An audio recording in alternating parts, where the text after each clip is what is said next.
Hi there. This is the Gay Canadian, and I'm going to be talking to you about something a little more serious than normal.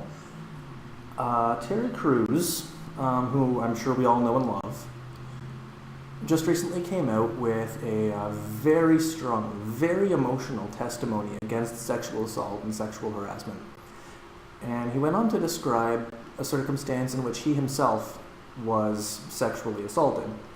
And the thing is, if a person like Terry Crews can go through something like that and feel as strongly as he does about it, a person who, for all that I know, is as confident and as strong emotionally and physically as anybody else, if he can go through that, it makes me wonder, what would somebody else be going through?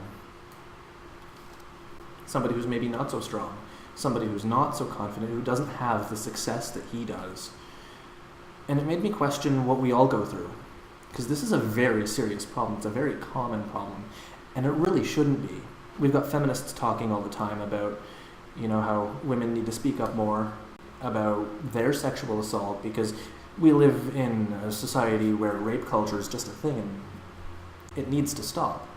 So what I'm going to try to do is I'm going to tell my own story about something I went through in hopes that maybe some people will follow, in hopes that maybe some people will step up and expose this problem for what it is. So, for me, what happened is, this was back in high school, and a friend of mine, who I thought was a good friend,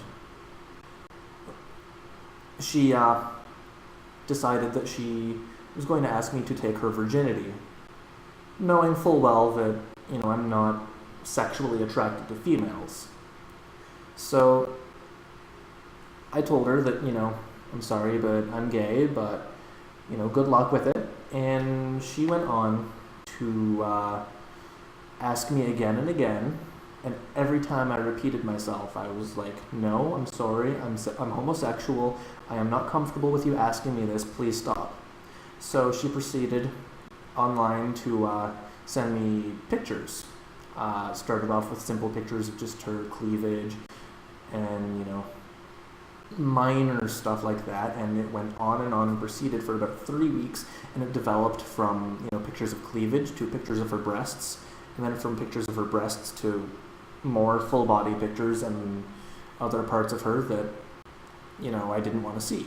And every time she would send me one of those pictures, I would tell her, no, I'm not comfortable with this, please stop.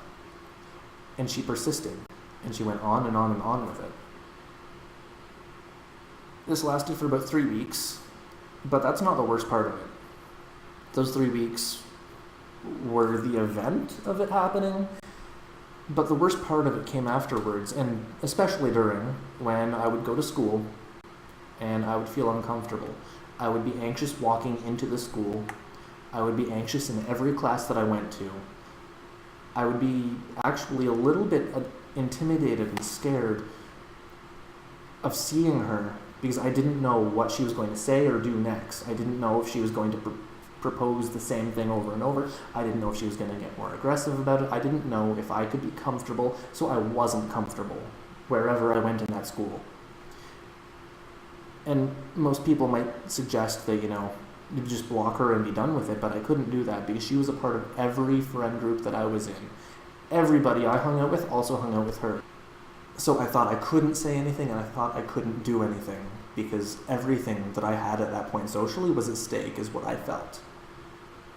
So my hope through telling you all this is that maybe if you have a similar situation, or you know somebody who has a similar situation, maybe you can get them to step forward if they're comfortable, or if you're comfortable.